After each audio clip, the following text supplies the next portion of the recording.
Welcome to Power Up. This is the girls only edition where we don't have any guests, but hello, I'm Maude Garrett. We've got Trisha Hirschberger here, soon to be Amy Cassandra Martinez with the news, but because it's watching, that means playing has already been uploaded, so make sure you get your eyes on that one, and reading is about to happen. If you're watching live, thank you so much for doing so. If you are watching after or listening, make sure you're subscribing to Geek Bomb, whether it's on the podcast platform or the YouTube channel, because it doesn't cost a cent, but it will make my day. Let's get cracking on to the watching news with Amy Cassandra Martinez from Geek Bomb and from Hang Out with Amy. What's going on, Amy? Thanks. Okay, so this is pretty exciting. Bill and Ted will face the music in theaters, in select theaters, and on demand on September 1st. This is officially 31 years after the release of the original movie. So here's what it's about. Once told they'd save the universe during a time-traveling adventure, two would-be rockers from San Dimas, California find themselves as middle-aged dads still trying to crank out a hit song and fulfill their destiny. So Keanu's back as Ted, Alex Winter's back as Bill, and you can see on the screen Samara Weaving from Ready or Not is there. And yeah, Bridget Lundy Payne from Atypical is also there. Yeah, Samara's playing the daughter, right? Yeah. Yep. Mm-hmm. Yep. That's it. I wasn't super into Bill and Ted's. I remember seeing it a couple of times when I was a kid. I think my mum loved it a lot more than I did, but mum also has like a insatiable crush on Keanu. She's only human. Do you know how many times she watched Speed back to back? Oh boy. Like on the VHS, as soon as it finished, she would rewind it. To be fair, Speed is a really good movie. Great movie. I can almost rehearse it, like say it line for line, because I watched it. It was just on. It was our background ambience. You can't go over 50. Thanks. It is really good though. It's so good. With his hand. Yeah, I remember the whole thing. That's so funny. Well, how are you feeling about Bill and Ted? Amy, were you a fan? Trish, did you watch it as a kid? You go. Yeah, but that, you know what? I will say people have been losing their shit over it this week. So people have been super excited about it, and I don't want to rain on anyone's parade. If they're excited, then I'm excited. That's how I feel too. I'm not going to yuck anybody else's yum. It's probably going to be really fun. My personal hesitation is like, are we going to watch what happened with many other sequels where we bring people back much later in life to reprise their former roles, and it just ends up being this kind of like really sad letdown. You know, I'm not excited for another one of those. Keanu's not desperate. Usually it's like, you know, David Hasselhoff going, yeah, I'll do Sharknado 89, you know. Hey. But Keanu doesn't need this. Don't hassle the Hoff. That's what I will say, Maude Garrett. Do not hassle the Hoff. I can hassle the Hoff. David Hasselhoff is my when I need to laugh. He is like my favorite. Like, you know how you have like favorite bad movies that you love because they're bad? That's how I feel about the Hoff. What movies did he do? Jekyll and Hyde. He plays the lead in the musical Jekyll and Hyde that they filmed on Broadway, and it is my favorite bad musical to love. It is the most awful, wonderful thing I've ever seen in my life. In fact, we brought that DVD for me to watch while I was in labor because I read that that you should laugh your way through labor. And I was like, you know what makes me laugh really hard? The Hoff starring in Jekyll and Hyde. So bring that one. I realized not much actually makes me laugh out loud, but I'm pleasantly surprised with Community because I've been rewatching that. I'm halfway through season 2 now. That writing is so sharp and quick and witty and wonderful, and it's so much of it is a throwaway. And I'm like, I caught that. I got that was good, and I will laugh out loud. But a lot of stuff I don't. I'm like the nostril. I'll do that. That's my laugh. Is that funny? Archer is my show that makes me laugh out loud. Yeah, I've watched that.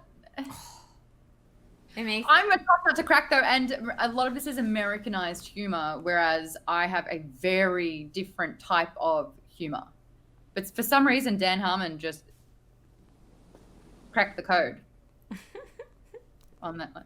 Awesome. And I mean, that was the strangest laugh I've ever heard from you. It was like 90% sympathy, but one part slightly delighted. Yeah. The next episode of Power Up or today's Power Down is just Maude decoding laughs. Yeah. Totally. But seriously, I know a lot of people in chat were saying that Bill and Ted Face the Music, that they're so stoked for this movie. So yeah, I'm excited for it. And Amy, chat wants to know what makes you laugh. Oh, actually a lot. I do.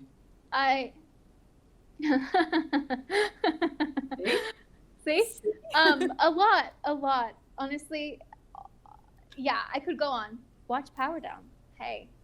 Oh, we had to take out a full 1 minute laugh session for one of our movie reviews once. It was very funny. Oh my God. Do you remember? Give us the TLDR, what inspired all the laughter. I was saying I really, really like Little Women. And something like, what did you say, Amy, that you liked it too? And I was like, well, yeah, you are one.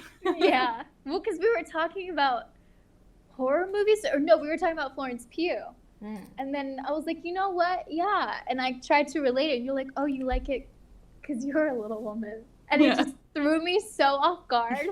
I just could not stop laughing. That was a fun one. Maude always throws those zingers into me, and I'm like just slightly too slow for it. You'll throw in the zingers, and I'm like halfway into my next sentence before I'm like, oh wait, hold on, back that up. Yep, okay, no, you just said what I thought you just said. Already, I've gone.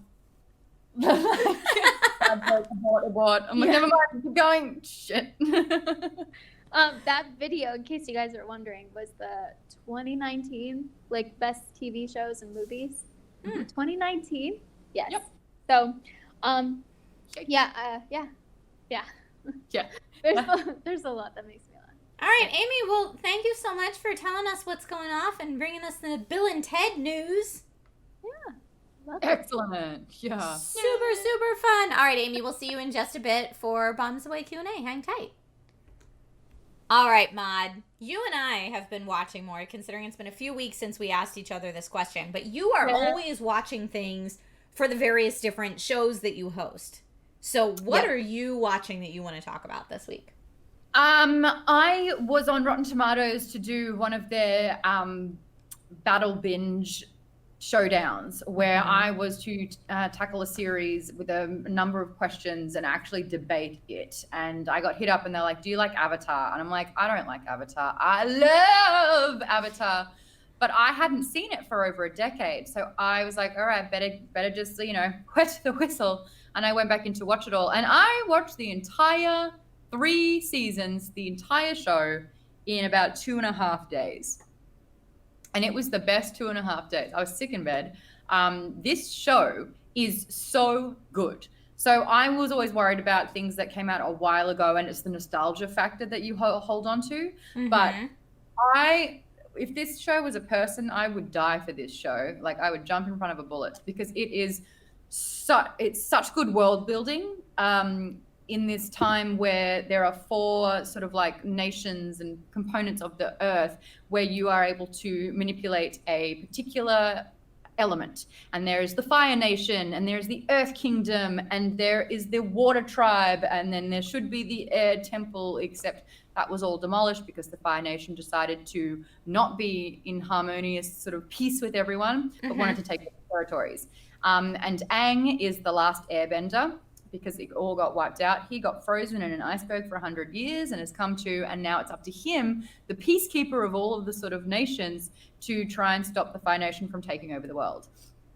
All right. The world building is amazing. The writing is fantastic. Remember, I just said that I rarely laugh out loud. This show had moments that made me absolutely cackle, like so funny. Okay. Sokka has the best puns.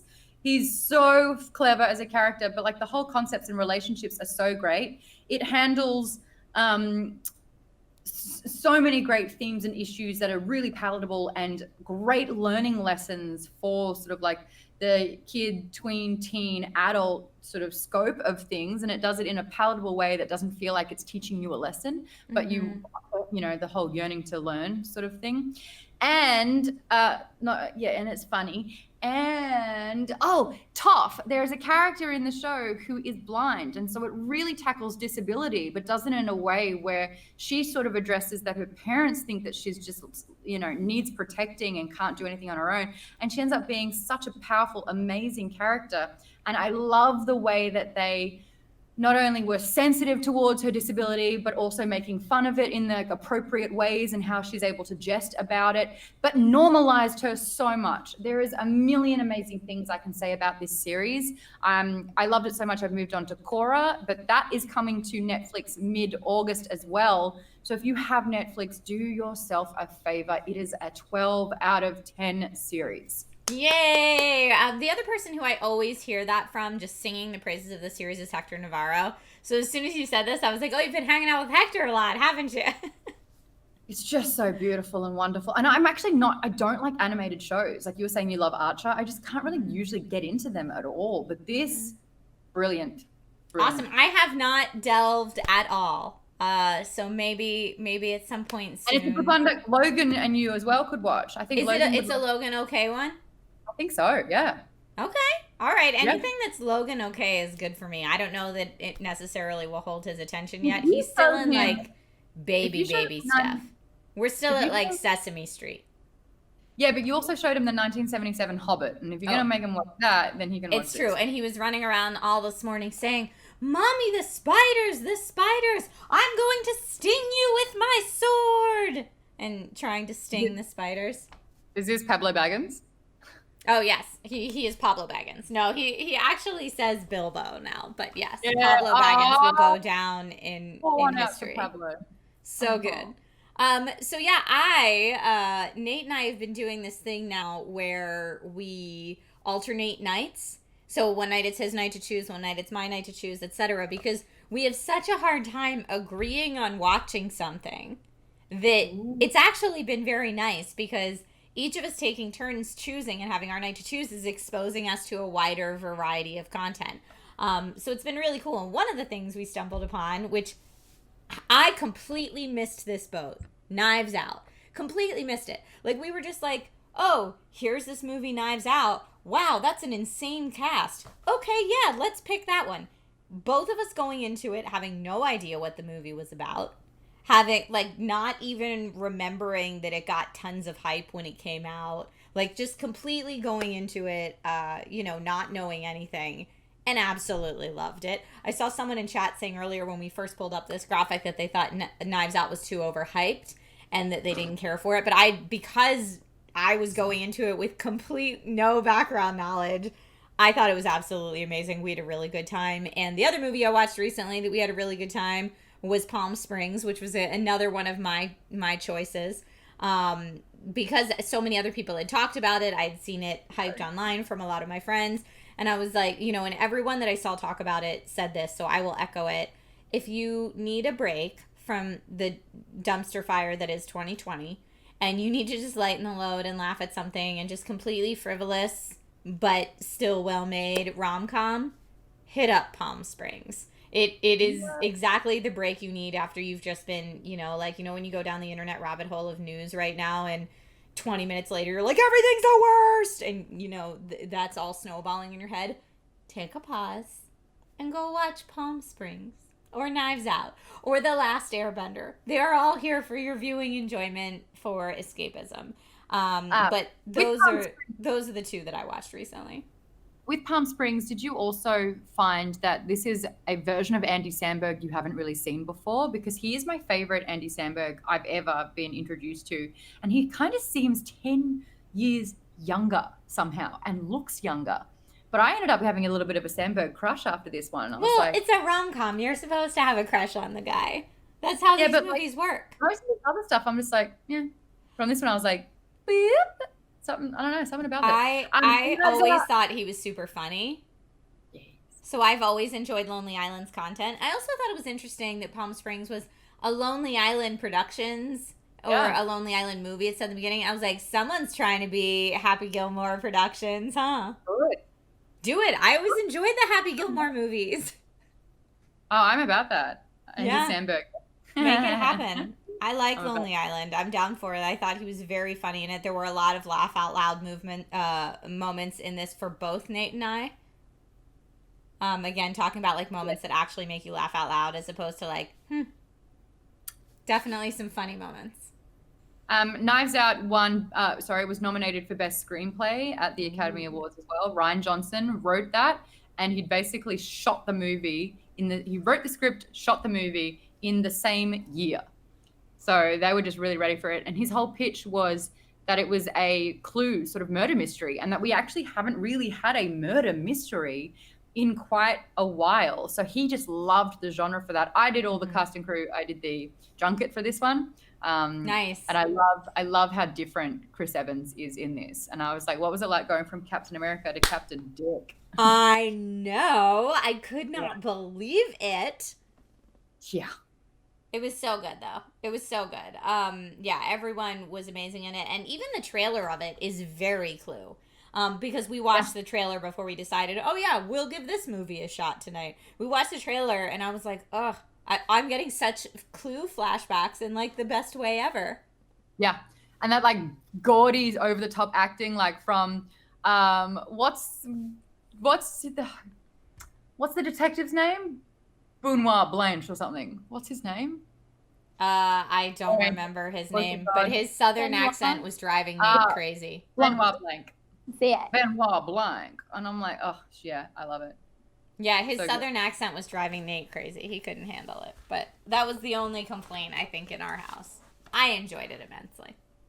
Big time great. Alrighty, let's do some Bums Away Q&A with Amy Cassandra Martinez. She's got a question on the Patreon that you guys have submitted earlier, and you also get to find out the guest ahead of time as well. And she'll be getting one live from the Twitch too. What do we got? So this one's from Steven Summers. After having seen Mulan before the lockdown, do y'all think Mulan should wait to come out in theaters, or is it better to just release it on Disney+? It's delayed indefinitely, right? Isn't that the latest news on it? Mm-hmm. Yeah. Devastating. It was the last movie that you and I saw this year, and it was together. Yep. And it's so good. We saw it on the big screen. The fact that I've seen it on the big screen, it's so beautiful. The colors are so rich. The scope is just epic. I think you need to see it on the big screen. But I mean, yeah, I know that people have feelings about whether or not they want to support the movie because of political statements that have been made by cast members. And so I know that's a thing. But taking all of that out of it, the movie was absolutely stunning. I really liked the retelling of that story. And friend Jimmy Wong is in it. So I would love to see it get its big theater debut. It's really... Honestly, just especially for Jimmy and like digital content creators that can work on these massive projects that can be released digitally, released on a streaming platform, have tons and tons and tons of views, and traditional media still doesn't care.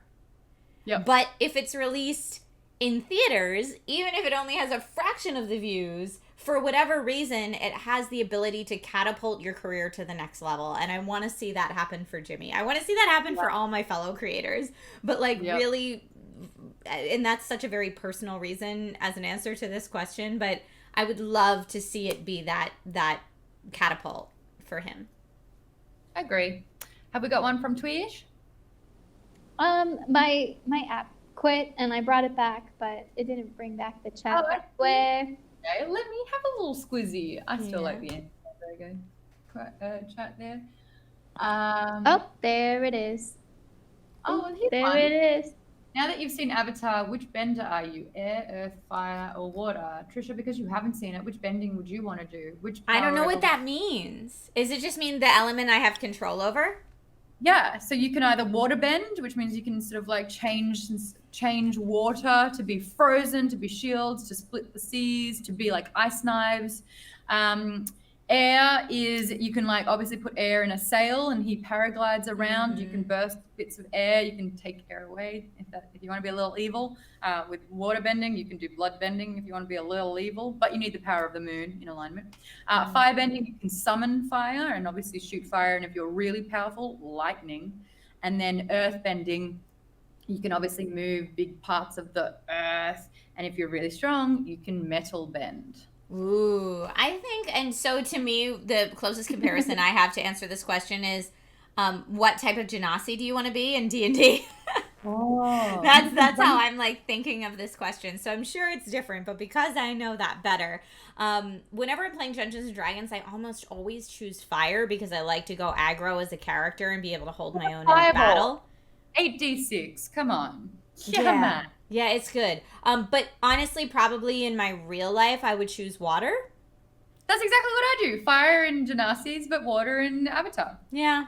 I think Water heals as well. You can heal people. Oh, that, and water also just has it can have a very calming effect too, yet it's still chaotic and unpredictable. Yeah, I think I choose water.